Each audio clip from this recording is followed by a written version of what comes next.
onye bụ enyi gị, onye ka gị na ya na-erikọ, ịmakwanye ofụma. Ọ bụrụ na ịmanye ofụma, ọkwa ịma ihe ndị ọ na-emegasị, ịma ndị dị mma ọ na-eme, ịma ndị ọjọọ ọ na-eme, ịma na ihe ahụ ọ na-emegasị na o nwere ike ime gị otu ụbọchị. Ya bụ, ọ bụrụ na enyi gị bụ onye na-ezu ohi, ruo ya n'obi na otu ụbọchị na o nwere ike izu gị ohi. Ọ bụrụ na enyi gị bụ onye na-akọta asịrị ofụma, nye ejula gị anya na otu ụbọchị na ọ ga-eji gị wee kọọ asịrị. Mgbe ahụ ihe zoro ezu apụta ihe dị n'ụlọ agba anya n'anwụ, maka na ihe dị n'ọbara anaghị apụ apụ. Ihe mara mmadụ ahụ na-ara ahụ nkwụsị. Ọ bụrụzie na enyi gị bụ onye na-achọta nwaanyị ofụma, ya bụ na nwaanyị anaghị aga, nwaanyị ọbụla gafere ọ ga-atụgharịrị lee ya. Ọ na-achụ ụmụ agbọghọbịa ma ndị di ha dị ndụ ma ndị di ha nwụrụ anwụ. Burukwa ya n'obi na o nwekwara ike ịchụ nwa gị nwaanyị echi ma ọ bụ ọchụọ nwunye gị n'azụ gị. Ọkwa maka na nobody knows tomorrow ka mmadụ ji apaakị ọtụtụ enyi. Nke a ga-aba uru, nke a ga-aba uru ka ngwongwo ji eju n'ime ụlọ. Na nke amaka ka onye ara ji ebu ngwongwo akpọ onye obu ngwongwo. Ya ka eji asị igosi m enyi gị, akọwara gị onye bụ ofụma. Ntị adịkwa. Udeọzọ nwere ezigbo enyi nwoke a na-akpọ Edward. Ihe eji mara Edward bụ ịchụ oke nwaanyị. Ọ naghị eji anya ahụ nwaanyị. Ọ na-achụ ụmụ agbọghọbịa ma ndị di ha dị ndụ ma ndị di ha nwụrụ anwụ. Udeọzọ agwagide na Edward ka ọ kwụsị ibi ịdị ndụ dị etu a, na o nwere ike isi n'ihe dị etu a wee bute otu arịrịa ga-egbu ya. Naanị ihe Edward na-agwa Udeọzọ bụ na ọwọ ntị mọskile ma ọ bụ na nwoke anwụ ya anwụ ofu efu. Ka Edward na-eme ihe a na-aga n'ihu, nwunye Udeọzọ amalite na-achabanye anya. Edward a na-etinyeziri nwunye Udeọzọ anya, o lekwasị nwaanyị anya, ọ gaghị agba anya pịtam. Nwaanyị amata na ọ na-ele ya. Ọ bụrụ na okwe nwaanyị n'aka, o mee ya n'aka rịkọrịkọrịkọrịkọ. Nwunye Udeọzọ bụkwara onye na-egwute egwu ofụma. Ọ na-egwusara ma ụmụaka ma nwoke ma nwaanyị egwu. O nwekwara na ọnụ barịbarị. Mgbe Edward na-etinyere ya anya, ọ sị ya nwoke ọ dị ka chabamana gị anya nke ị na-emezi etu a. Edward achịgharịa ya na ọchị kwekwe. O were otu ụbọchị Edward ahụ na enyi ya nwoke Udeọzọ apụọla, o wee gakwuo nwunye ya wee na-ekpenye enyi, sị ya na ọ ga-emere ya ihe niile ma ọ bụ na o kweta ka ha abụọ dị na mma, n'ihe ọ bụla ọ rịọrọ ya, ọ bụrụ nke ya ga-emenwu nye emere ya, na onweghị onye ga-achọpụta na ha abụọ na-eme enyi, ganye ma ọ gwara di ya ma ọ bụ na o si n'ọnụ ya wee pụta.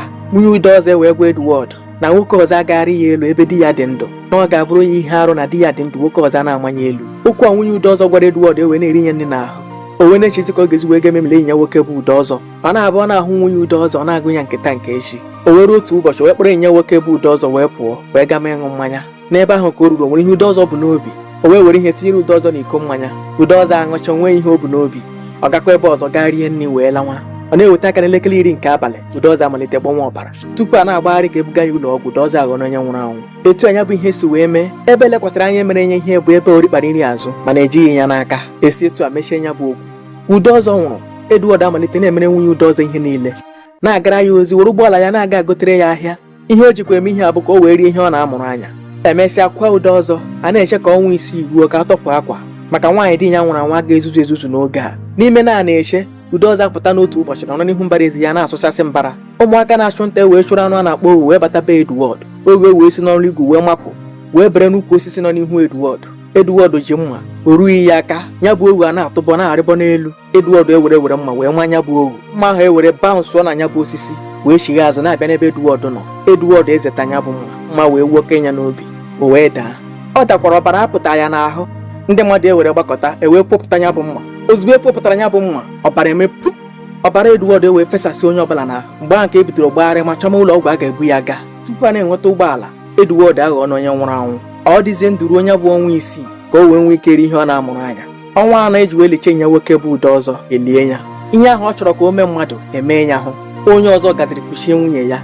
Anụ elu eruzie ya aka, anụ ala eruzie ya aka. O wee bụrụ etu akwa ụgwọ na ụgwọ si wee talaa. Gee m ntị. Iwu nke Chukwu nke 10: enwena anya ukwu n'ebe ihe ndị agbata obi gị dị. Enwena anya ukwu n'ebe ụmụ ya nọ. Enwena anya ukwu n'ebe ndị odibịa nọ. Enwena anya ukwu n'ebe nwunye ọlụlụ alụ nọ. Enwekwara anya ukwu n'ebe akụnụba ya dị. Ọ bụkwa ihe onye na-echere onye na-abịara ya. Mara onye bụ enyi gị, mara ọdị mmadụ ọ bụ, mara ihe ọ ga-emenwu. Ejikwara maka nobody knows tomorrow deme onye kpọrọ gị asị ka enyi. Gbubi ụdọ jikọrọ na abụọ, ya ka ndị Igbo ji wee sị ezere adị. Ihe ọma mere ya, kelee Chukwu n'isi ya, ị n'ọrụ onwe gị. Maka na ekele hapụzi isi nke aka gawa ebe ọzọ, mara onye ahụ nwere ihe ọzọ ọ na-achọ. Mana ọ bịara egbu gị ga-egbu onwe ya. Onye na-enweghị ihe i mere ya, ọ bịanwa ime gị, onye ahụ ga-eji isi ya bula ya. O gbuoro gị olulu, ọ ga-adanye. Maka na ijighị ihe mmadụ, onye na-achọ nke gị ga-ebi aka n'aja. Ntị adịkwa. Ya gazie.